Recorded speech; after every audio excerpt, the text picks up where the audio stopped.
خلال يعني فترة وجيزة إسرائيل ستشهد انتخابات برلمانية مبكرة يوم 23 مارس الحالي في الانتخابات ال24 للكنيسة.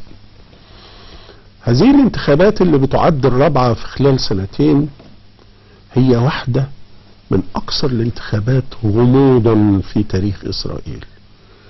هذه الانتخابات قد تشهد نهاية سيطرة بنيامين نتنياهو السياسي الإسرائيلي.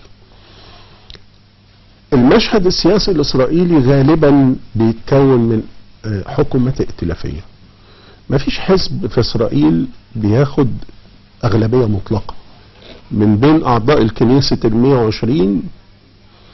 مفيش حزب بياخد أكتر من 60 صوت، أكتر من 60 مقعد علشان يشكل حكومة وحده.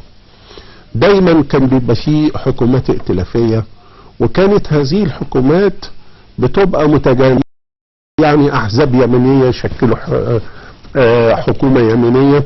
في الماضي كان في أحزاب وسط ويسار أيام هيمنة حزب العمل في الخمسينات والستينات لغاية يعني أوائل السبعينات، لغاية ما بعد حرب أكتوبر، وبعدها انهزم حزب العمل وشبه انهار، وما بقاش في يعني حكومة يسارية أو وسطى في إسرائيل إلا ما نر، والبعض بيكون يميني لكن غيره يميني معتدل.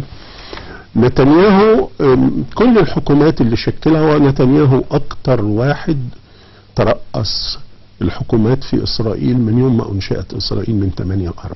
كان بيعتمد على التوازنات، كان بيعتمد على التحالفات. الآن كل اليمين ضد نتنياهو.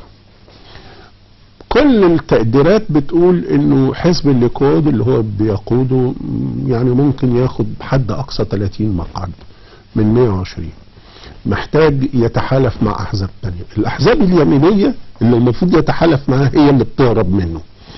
يعني في حزب جدعون ساعر اللي هو كان في الليكود وانشق، وفي حزب يمين بتاع نفتالي بنت، وفي الاحزاب الدينية نفسها. الاحزاب الدينية ممكن يعني تتحالف معها، لكن الاحزاب اليمينية اللي هتاخد مقاعد اكتر مش هتتحالف معها. زائد انه الحزب الوسط يعني اللي هو ايش عتيد او الحزب اللي بيقوده ليبد برضك يرفض تماما التحالف مع نتنياهو.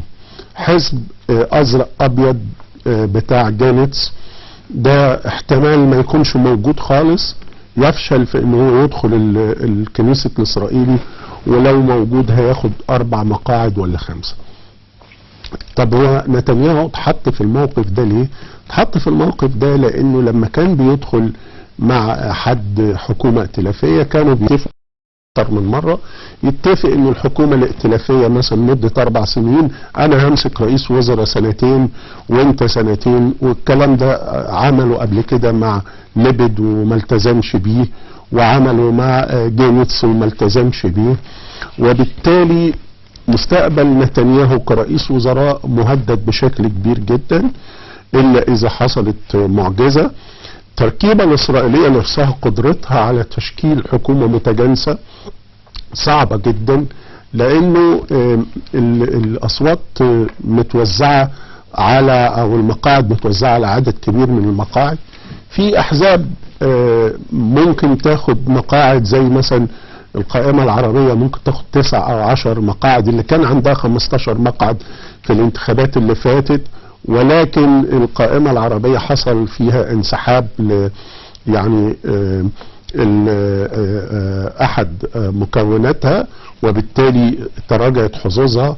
أصوات العرب جزء منها سيذهب إلى الأحزاب الصهيونية زي الليكود، وبالتالي ده هيأثر عليها. لكن 9 أو 10 مقاعد ممكن يأثروا. لكن في أحزاب زي إسرائيل بيتنا بتاع أفيجدور ليبرمان بيقول مش هدخل حكومة فيها العرب. في الكتلة اليمينية المتشددة يمينة بتاعت نفتالي بنت بتقول مش هدخل مع العرب. في احزاب تانية تقول مش هدخل مع ليبد. وبالتالي الوضع في إسرائيل شديد السوء. قد يعني تظهر لنا حكومة يعني غير قادرة على حسم أي ملفات، وبالتالي تتعطل عملية السلام المأمول إنها تتم، أو تتعطل كل حاجة في إسرائيل. وشكرا.